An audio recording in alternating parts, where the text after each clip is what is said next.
Hi, welcome to Rules Challenge. My name's Carter Maxwell. In this episode, we're going to be taking a look at the rules of the game Terraforming Mars. Now, if you're new to the show, the way this works is I run through a series of moves in a real game situation, and then periodically I'll just stop and ask legal or illegal. If you want time to answer the question, pause it right then before I answer. Otherwise, just let it play. I'll answer the question and give you some explanation. Now, back to the game itself. For this video, I'm using the corporate era variant, but it doesn't really matter for you whether you're playing that variant or the base game. All it means is that you might see some cards that you wouldn't otherwise see. All the rules I'm talking about, though, are the same across both versions. Now, just to explain the state of the board, for the first example, I've already played through 3 generations, and we're just starting the 4th with Red as the start player. So we'll go ahead and start with him.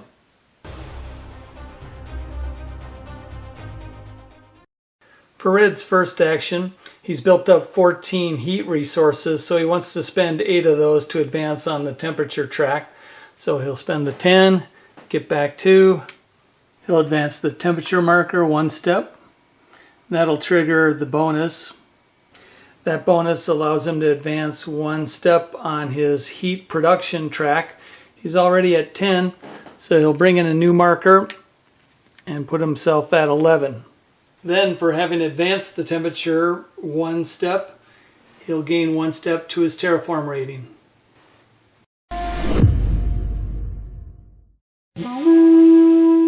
That move was legal. The part people sometimes question there is whether or not you can actually go beyond the 10th step on your production tracks. For all these tracks, the 10th space is not meant to be a maximum. And I think they're trying to indicate that with the little arrow at the end of each track. You just, once you get to the 10th spot, you leave your marker there and then bring in a new marker to mark additional steps. For his second action, Red will play the Moss card. First, he has to confirm that he meets the requirements of 3 ocean tiles being in play. There happen to be 4 in play at this time. Then he'll pay 4 mega credits. He'll pay 5, get back 1. Then he has to lose 1 plant resource. Pay the 1 plant.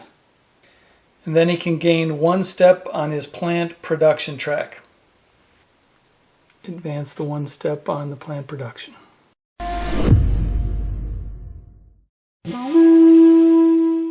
First off, a sort of minor note. Just about the requirements to play this card, the 3 oceans. I've seen some question about whether or not that was an exact requirement. No, it's just a minimum requirement. So as long as there are 3 or more oceans in play, you can play this card. In this case, there was 4 already on the board, so playing the card was fine. The more important thing I wanted to show in this example is just, how the iconography works. An icon without a brown border and one with. In this case, Red had to spend 1 plant resource and then was able to advance 1 step on his plant production track. Now compare that to a card like the investment loan, where the relationship's reversed, where if you play this you have to spend a production of your credits and then you gain 10 credit resources. Now it's Green's turn, and he wants to place a Greenery tile. Since he's the Ecoline Corporation, he only has to spend 7 plant resources instead of the usual 8. So he'll go ahead and spend 7. Earlier, Green had gotten a nice bonus for placing next to 2 ocean tiles, and he's looking to do the same thing here. So he'll go ahead and place between these 2 ocean tiles. This space does have a steel icon, so he'll gain 1 steel for that. He'll place his ownership marker and then get 4 credits for being adjacent to 2 ocean tiles. For having placed a Greenery tile, he'll advance oxygen 1 step. And as a bonus for advancing the oxygen 1 step, he'll advance his terraform rating 1 step.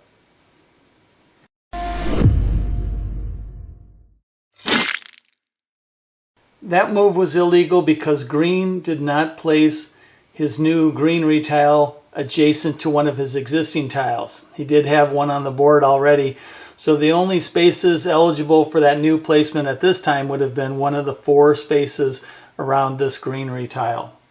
Now, of course, it can happen, especially late in the game, that you don't have any open spaces next to your existing tiles, and if that happens, then you can ignore that adjacency rule. Speaking of late in the game, don't get too much in the habit of automatically always advancing your terraform rating when you place a greenery tile. Remember, that's just a reward for advancing the oxygen when you do it. So late in the game, if the oxygen is maxed out and you place a greenery tile, you're not able to advance that a step, so you do not get the bonus bump to your terraform rating. For Green's second action, he's going to play the card Power Supply Consortium. Now that requires 2 energy tags, but he's got one on the card being played, and he's got one previously from the card Nuclear Power for a total of 2. Then he has to pay the cost of the card, which is 5 credits. He'll pay 5 credits.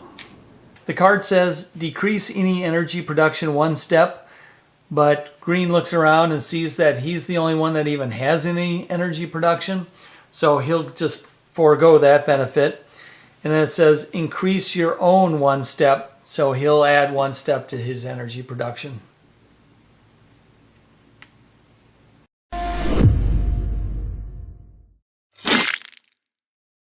Green did a couple things illegal here, so hopefully you got this one right. First off, when you're meeting the requirements of a card, you do not get to count tags on the card itself.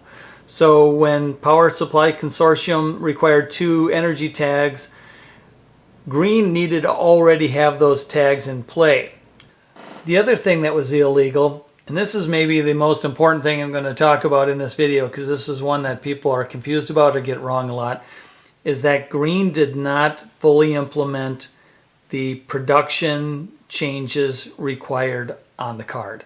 When you play a card, you always have to implement its effects except for 3 exceptions. One is if it's increasing a global parameter that's already maxed out. Another exception is if you're supposed to add resources to a card, but you don't even have a card to collect them. And the third one is if it says to remove resources from any player and they don't have enough of them, or you just choose not to target them. In this case, though, it required that you decrease any energy production 1 step. Production is not accepted, so Green had to find a way to reduce energy production, somebody's, or the card couldn't be played. Since red didn't have any energy production, blue didn't have any, that means that Green had to reduce his own. The key is to stay conscious of the distinction between production and resources. If it's telling you to reduce production, that has to be implemented.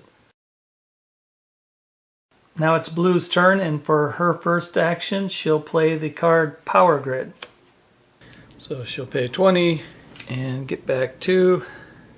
Now to resolve the effect of the card, it says increase your energy production 1 step for each power tag you have, including this one.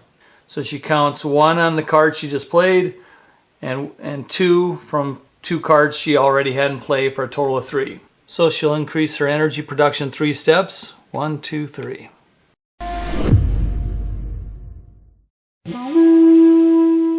You don't want to confuse this move with an earlier illegal move that Green had made, where Green had applied a tag on the card being played toward a requirement. This was different. Blue was using the tag toward an effect, and that was explicitly allowed in the text of the card. So it was fine that Blue counted 1, 2, 3 toward that effect down on the bottom of the card. For a second action, Blue will play the card Asteroid. That has no special requirements, just has to pay the 14 credits. So she'll pay that. This card says to raise temperature 1 step, gain 2 titanium, and remove up to 3 plants from any player. So first, Blue will raise the temperature by 1 step. And for doing that, she gets to raise her terraform rating 1 step. Then she'll take her 2 titanium. Now she can remove up to 3 plants from any player. She looks and sees that red just has one plant resource, green has two, so she'll take two from green and that'll be it.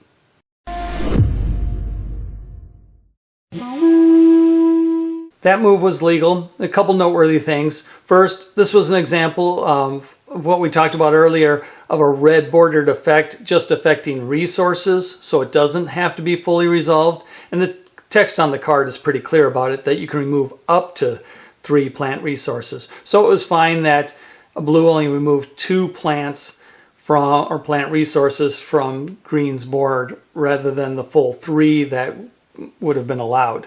One other thing I wanted to mention is how some people will misinterpret this, like putting it back to the way it was at the start of the action. Sometimes people will say, okay, I can remove 3 plant resources from any player, so I'll take 1 from red, 2 from green for my 3. Well, no, it has to be resolved against just 1 player. In fact, you could basically read the card as remove up to 3 plants from any 1 player. You can't spread those effects around to multiple players. Alright, now we're back to Red's turn. He wants to do the power plant standard project to raise his energy production 1 step, and that'll cost 11 credits. So he'll pay the 11 credits and advance his energy production 1 step. For his next action, Red's going to play the Noctis City card. That card has no requirements. Just have to pay the 18 credits.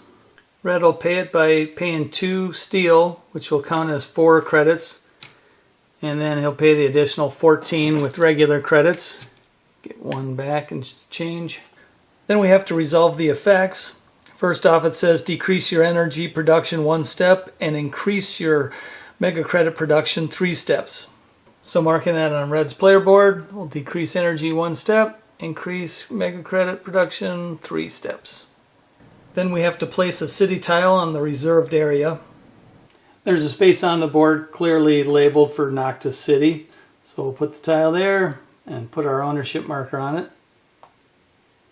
For placement bonuses, we covered 2 plant resources and we are adjacent to 1 ocean tile. So Red will take the 2 plant resources and 2 credits for being next to the ocean.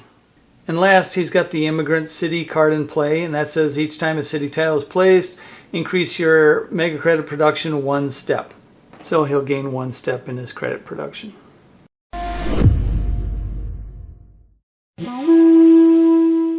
The question that sometimes comes up on that move is whether this Noctis City tile can be placed next to an existing city. The card itself is clear about that, though. It explicitly says disregard normal placement restrictions. So even though there's an existing city here, the Noctis City tile could legally be placed there. Now most people recognize that you can place the Noctis City tile adjacent to an existing city because the card's clear about that. But you also have to recognize that it doesn't go both directions. Let's say this city tile was not in play yet. Somebody could not later put a city tile next to Noctis City because you can only ignore the placement restrictions when placing the Noctis City tile. That doesn't mean that any other piece being placed adjacent to it can ignore those restrictions as well. Oh, and also I should mention that it was legal for Red to take the bonus for placing a city from the Immigrant City card. Other than having that special space reserved for it, Noctis City behaves like a regular city in every other respect. Now it's Green's turn, and Green is going to play the card Big Asteroid. That has no special requirements. Now this is a space event card, so Green has another card that'll come into play. The effect of optimal arrow breaking is, effect, when you play a space event, you gain 3 credits and 3 heat. So Green will take those 3 credits and 3 heat resources. The card costs 27 to play, so Green will pay that. So that's 20 and 7. So it's pretty much just exactly like the asteroid card we played earlier, just a bigger version. So we go up 2 steps on temp, gain 4 titanium, and can remove up to 4 plants from any player. So we'll take those 2 steps on temperature And one of those steps included a heat production bonus. So we'll take that bonus right away. Then for having advanced the temperature 2 steps, we'll gain 2 steps to our Terraform rating. We'll gain the 4 titanium. Then we'll remove up to 4 plants from any player. Blue's got just 2, red's got 3, so we'll go ahead and take red's 3.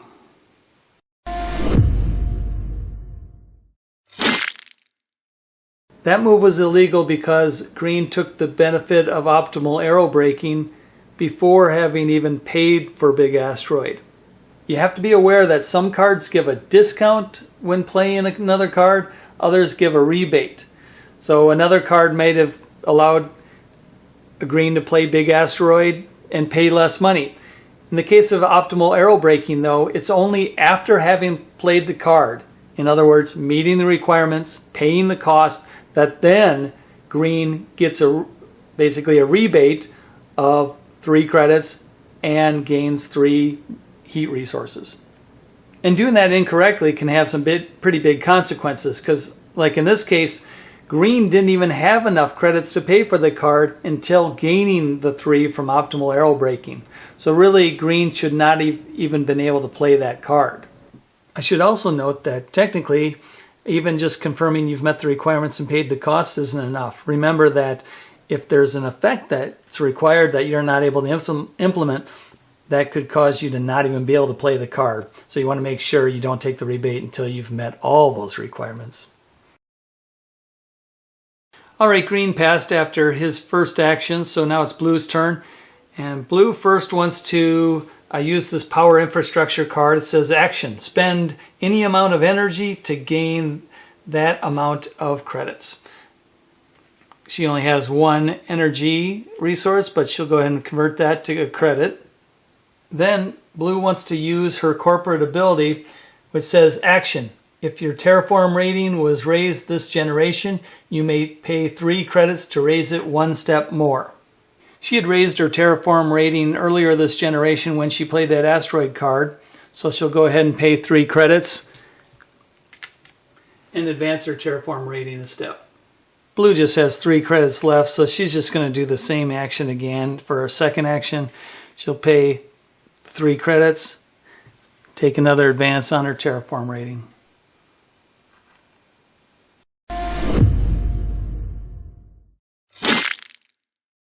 There was a lot wrong with blue's turn. First, you need to always be conscious of whether a blue card is giving you an ongoing effect or an action.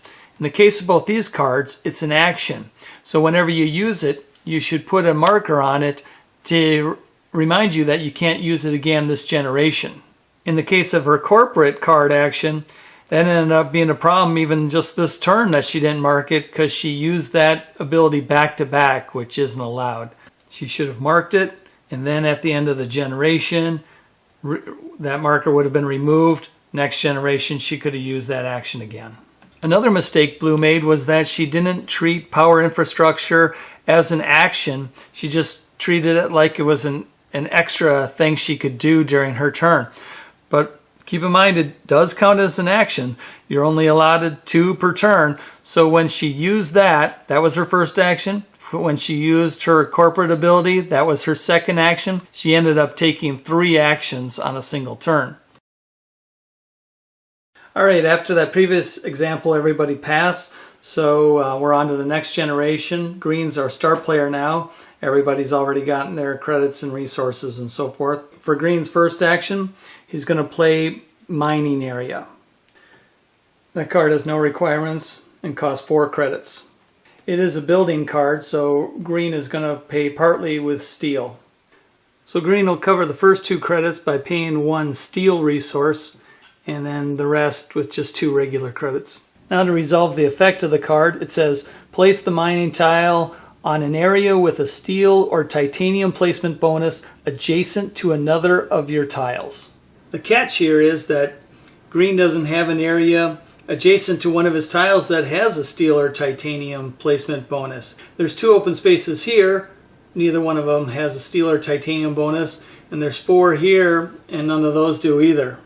Now the card says increase your production of that resource 1 step, But since green wasn't able to place the mining tile, he's just going to forego that benefit. And green, of course, recognized that when he played the card. He sees himself as being in a race for the builder milestone, and this card for just 4 credits gives him another builder tag, so I figured it was worth it.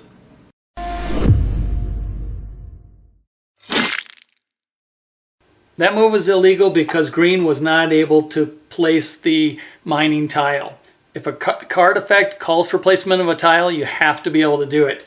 The one exception to that is if the card calls for placement of an ocean tile and they've all been used up, then you can still play the card without actually placing an ocean tile. Green skipped his second action, so now it's blue's turn, and she's going to play the Comet card, which costs 21 credits.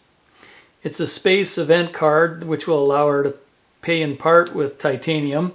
So she'll pay the first 6 credits with 2 titanium resources, and then the remaining 15 with 15 of regular credits.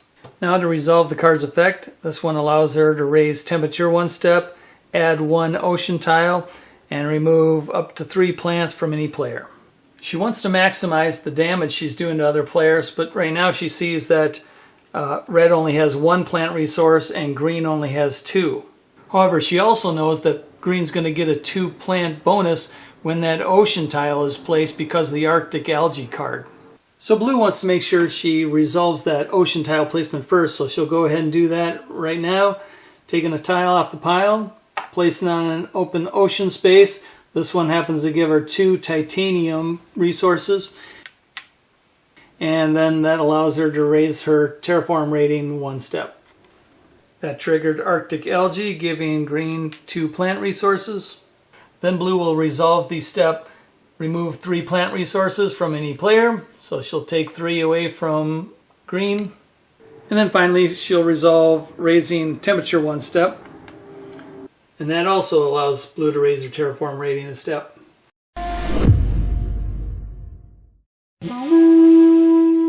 That move was legal, and there's a couple things worth touching on here. And green's going to naturally want to argue that these effects happen basically simultaneously, that blue can't wait for the effects of the ocean tile to kick in and then take away some of the extra plants that green had gained. But actually blue can do exactly that. The player playing the card can resolve those separate effects in whatever order they want. So in this case, blue chose to do the ocean tile placement.